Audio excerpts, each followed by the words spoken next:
loves, welcome back to my channel. And if you're coming over from the playlist or you're new here, thank you so much for clicking onto my video. I have not done one of these in so long, but I'm so very happy to be back on these collaborations with these really talented creators. So let's get on to this playlist. This is part of the What Would You Make collaboration, and our two hosts are Connie from Connie's Woodshop and DIYs and Brenda from Rustic and Lace DIYs. And our guest host for this month is Amy from Amy Creatively Expressive. All the playlist information will be down in the description underneath this video. So go ahead after you've watched my video to click on the playlist and go ahead and watch all the other really talented creators videos as well. That is all. So go ahead and finish watching this video and watch everybody else's. Bye guys. Hi rollers, I did a lot of this off camera because this is something I have wanted to do a very long time.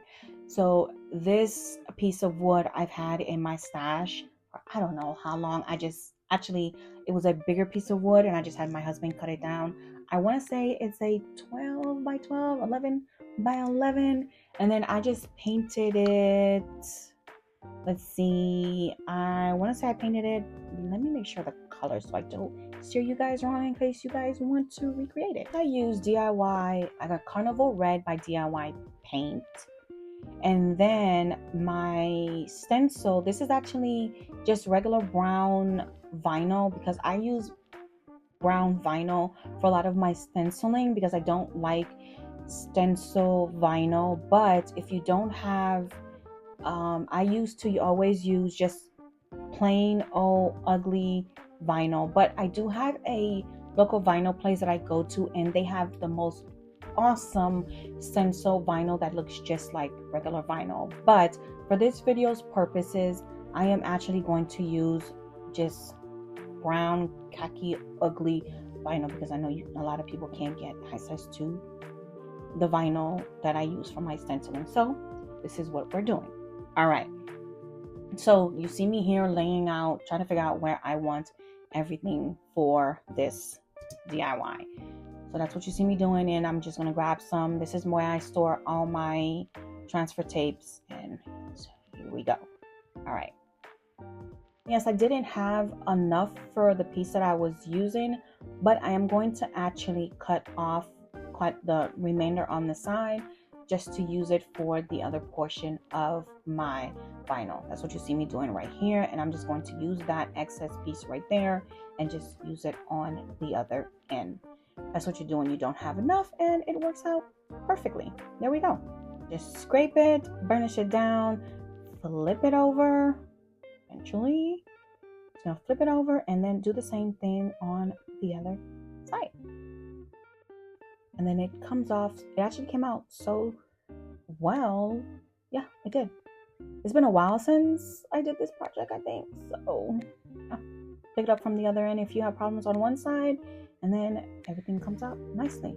So as long as you overlap your piece on there, you should be pretty good. I actually grabbed a piece of what was that paper called?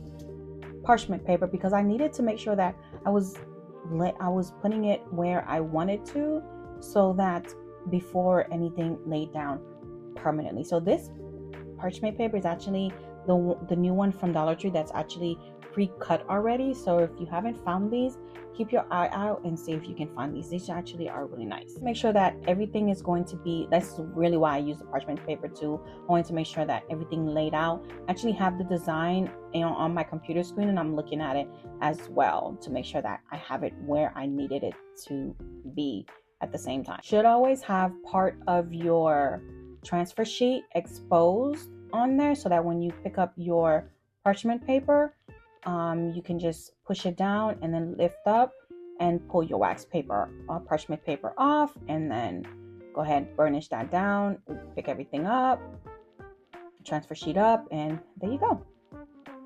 And that's done. Basically just repeat and rinse and repeat. My head in the screen. Sorry about that. You guys understand. Do apologize. I hadn't realized that part of the image was off camera, so I'm very sorry, but it's not important at this time.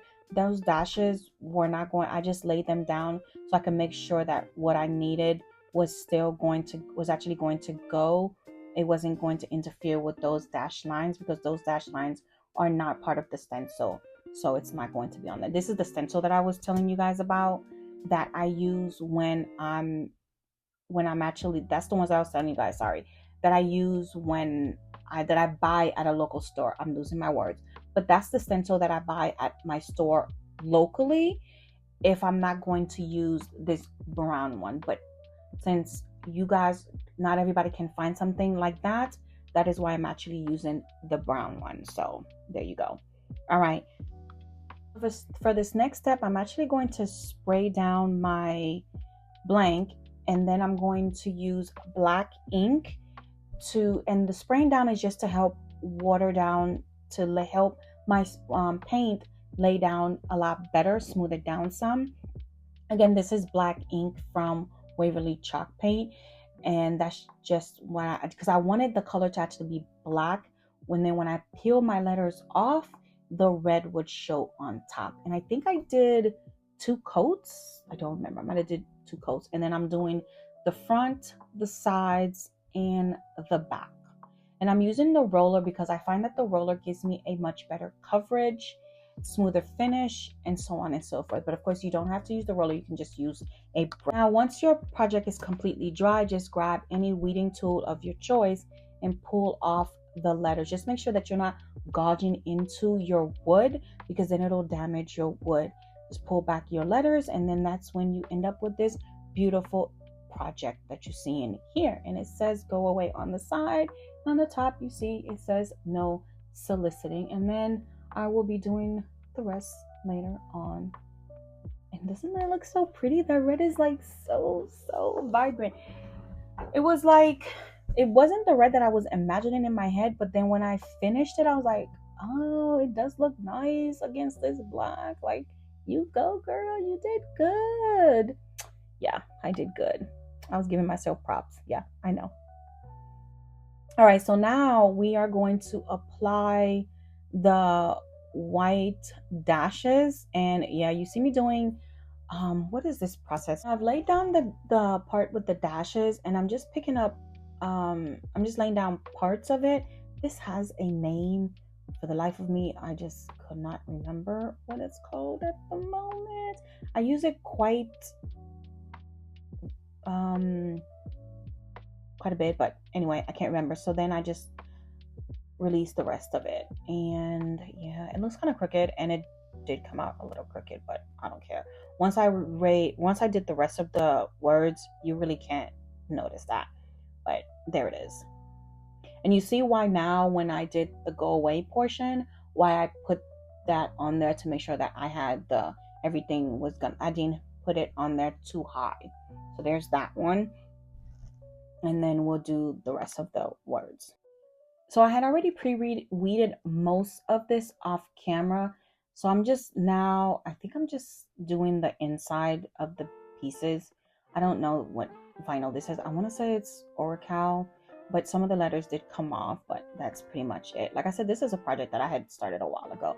So I'm just peeling back a piece, like probably an inch of the transfer tape. And then I'm just going to line it up with the vinyl. And then we're just going to use the tab that I pull back from the transfer tape and use it as a tab to just pull everything back. And then I'm just going to cut that off in here in a little bit because it's too much transfer tape for me. Oh, it is Oracal. See, 651, your girl knows her stuff every now and again. Not too often, but every now and again. So we're just going to go ahead and, you know, do the thing, scrape everything down and flip it over and do the same thing. Burnish everything down because that's how you want everything to stick to your transfer tape. And we're going to go ahead and line everything up. Now, we're just going to cut off the stuff that we don't need because I don't want to work with entirely too much of my pages on here because it's just entirely too much. So I'm going to try to cut off some of it. Now, this method did not work very well for me on this project. And again, I cannot remember what it's called. but bear with me for just a moment. What we are going to do is we're going to lift up the transfer tape, right? We're going to cut off the carrier sheet, right? And we're going to lay down the transfer tape. Golly, why can I not remember this method? Now, what I realized that I did wrong when I was recording was that I should have cut more of it, but my scissors was too big. I couldn't find my baby scissors. Oh my gosh, I couldn't find them. Why do things disappear when you need them? Now, at this point, you're supposed to remove your tape, and then you're supposed to go ahead and then remove the rest of lay everything else down. But see what had happened was everything decided that it wasn't gonna lay down the way it was supposed to, because your girl was just having issues at this point. See, letters was coming off and things was going haywire, but it's gonna work itself out. Just breathe and trust the process. I'm gonna let you watch. I'm telling you, everything is supposed to be a collaboration, and I was like, I refuse to let this project not be a collaboration and tell me what it was not going to do. But see, them dashes are crooked, but once it's out there in front of my house, you can't tell me that is not straight. Nope, no sir, it looks perfectly straight to me. All right, so how to seal it.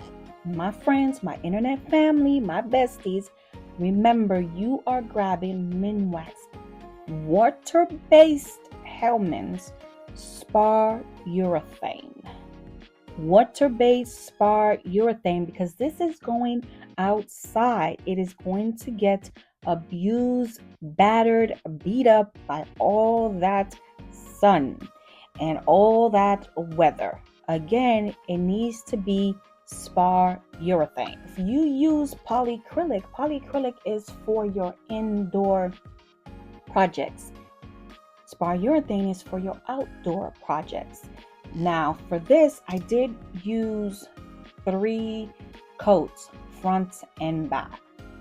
So I did let each coat dry fully for about 4 hours. You don't have to do that. That was a bit extreme, but because it is, I want to say, because it's black. Now another thing that I did do, I did take this outside before I applied this and added a coat of a clear spray, what is that, spray coat, one of the clear ones, because I needed to seal the black in.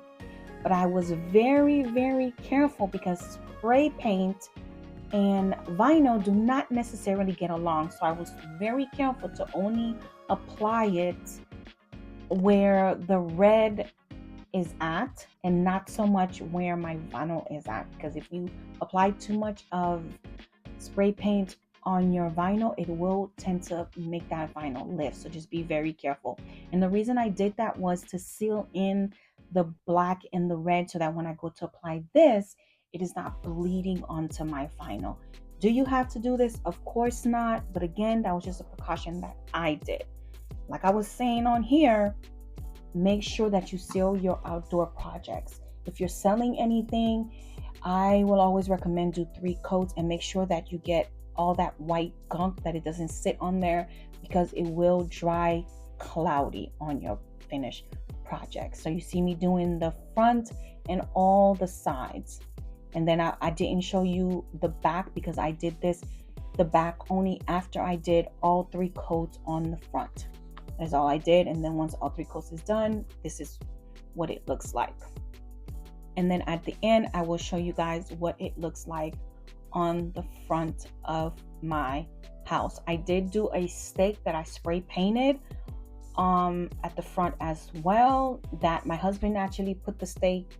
He bought the stake material, cut it up for me, and then we put it on the ground. So that will also be shown as the finished project. But thank you guys for watching my video, for clicking onto it. I really appreciate all you guys for every support that you guys give me on my channel, and for going ahead and being a part of this playlist. I hope you guys enjoy it. I will see you guys in the next one. Bye.